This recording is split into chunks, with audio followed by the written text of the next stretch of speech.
Okay, this is the last one. This one also takes place during present day, and this is called Dark and Stormy Night, and it is about a college professor who finds a grimoire, which is a witch's spell book. So we're going to start out. This one I have a lot written on, so I'll have to be concise. You ready? Here we go. Looking out her office window at the bleak trees made rigid by the cold, Anne Buchanan took another sip of steaming black tea. The hot liquid tasted bitter and sharp, but she drank it anyway. She leaned back against her desk, gripping her mug with both hands, and tried to visualize herself someplace warm, instead of the drafty office assigned to her by the college. She closed her eyes, trying to imagine the plink, plink, plink sound of the sleep pellets was actually the sound of a waterfall in a tropical paradise. Sighing, she found she could not satisfy her way out of her current situation, so shaking her head at her own folly, Anne sat down at her desk. Looking left, then right, she was pleased that the stack of papers had grown steadily smaller over the past few hours. Professor Mooney deliberately held all the students' work all week to only pile it on Anne's desk every Friday afternoon out of sheer spite. She treated Anne more like an undergrad lackey than a PhD candidate, giving her degrading chores like making copies and fetching coffee. Anne had accepted her punishment for her sins against academia, so she never spoke a word of protest. Her stomach churned when she remembered her father, a tenured professor at USC, how he had pulled every favor he could to get her the poorly paid job at the tiny university in the far corner of New Hampshire. Her poor father. She knew how embarrassed and ashamed he was about her. She was eternally grateful to him, not only for the job, but for the distance he kept between them. They both needed it. Anne tapped a button on her laptop and reread his latest email. He told her he was spending winter break in Colorado with some friends. There was no invitation for her to join them, and no dates of when he would be back. The wind blew hard against her paper-thin window. She felt its icy hands reach down her back. She huddled closer to the desk to escape it. "Excuse me," said a man's voice. "Are you Anne Buchanan?" Just as she looked up from her work to the doorway, a strong burst of sleet slapped loudly against the old building. A low howl of wind snapped one of the ancient metal window springs, causing the frame to pop open. All of the papers on her desk flew up around her like a mini cyclone. She was blinded for a moment, and in her shock, she pitched backward and fell out of her rickety desk chair. "Oh, my goodness," said the man, who was suddenly behind her, shutting the window. "Are you all right?" he asked. Anne became aware of a pleasing scent, which somehow seemed to emanate from the visitor. It was a spicy mix of sandalwood and something else, something she couldn't place, but it was very nice. His ice blue eyes were so bright they almost flamed behind his thick eyelashes. He wore an expensive black coat, black gloves, and a red scarf. He was so good-looking he seemed a little unreal, more of a vision than a real man. His blonde hair was closely cropped, and his overly square jaw gave him a solid, hard kind of look, like a man made of bricks. He was smiling down at her as he reached a hand up to help her up. Accepting his hand, Anne sputtered in response. "Yes, I'm fine. Sorry, I don't usually fall out of chairs. The window and the papers must have startled me. And you are?" She sat back down, crossing her arms over her chest. Chuckling to himself, the stranger gathered up the edges of his long black coat and sat down at the chair opposite her. "Brr, it's dreadfully cold in here," he said. "How much does the university save by not providing you any heat?" "Would you please tell me your name and why you are here, sir? I can call the campus security, you know." Anne reached over to the phone and put her hand menacingly on it. "Oh, I'm so sorry. You're right. I've been rude," he said. "My name is Paul Allen, and I came to see you seeking your help on a project of mine." He tilted his head slightly and smiled. "You've been highly recommended as an expert in folklore and ancient languages. I'm hoping you can help me. I'm willing to pay top dollar." Recommended?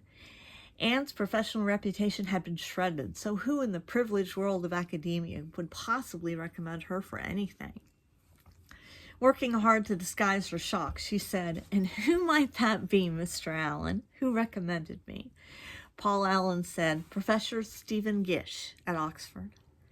Anne's head snapped back and she felt her face strain of color. With a ragged little gasp, she turned away to face the dark windows. Stephen. She hadn't heard his name for almost 3 years. When she heard it now, it was like taking a bullet. She fought back the hot tears she felt welling up uncontrollably yet again. A wave of nausea rose up from her stomach. "Stephen," she whispered.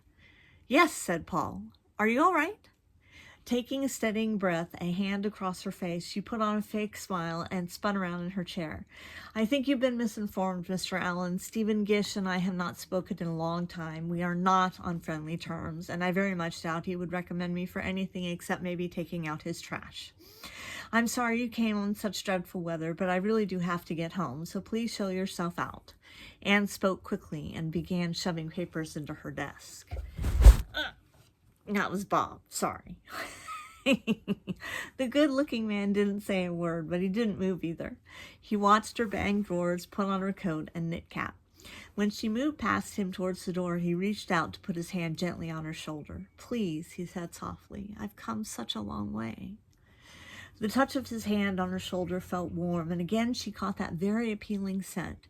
There was a pleasant little flutter in her stomach that spread up through her chest. "Pull yourself together," she thought.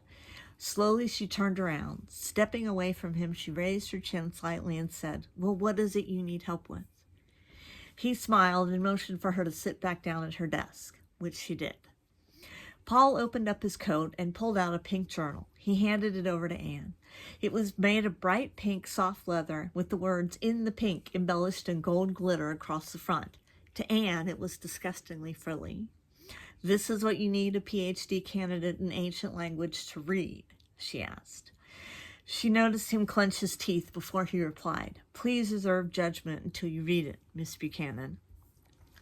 Anne stifled a laugh and opened the journal. Her eyes grew wide as she flipped through the pages. It was all written in pencil, some places so faintly she had to strain to see the characters. There were drawings and symbols everywhere, some of them upside down or diagonally.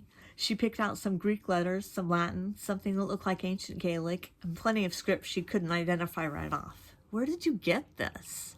she asked, not looking up. "That's a very long story with very little importance," he said. "I would, of course, pay you for your time. Money is no object." "Really?" She raised an eyebrow. "That's all very strange, Mr. Allen. Money is no object? To decipher a cupcake pink journal filled with strange symbols and dead languages?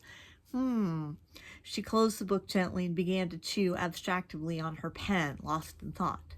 There was a touch of anger in his voice when he asked, "How long do you expect me to wait for your decision?" Straining to conceal her excitement, Anne said, "At least until Monday. I'd like to keep the book until then, make some preliminary notes, and then we can discuss the project more thoroughly. Would you be agreeable to that?" Paul Allen clasped his hands together tightly in his lap. His bright eyes bored into her. For a moment she felt afraid, but the moment passed so quickly she was unsure if it had happened.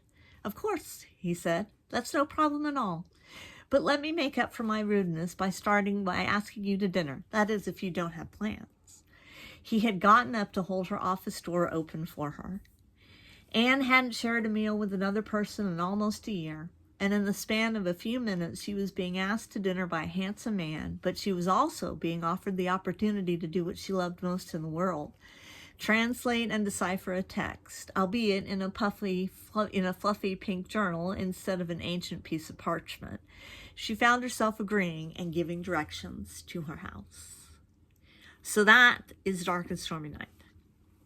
So these are going to be put up as 3 separate videos, and I hope you guys watch all 3, and then let me know what you think, and then I will do my tag tomorrow morning, and we will go from there. So thanks for listening, and I will check you later.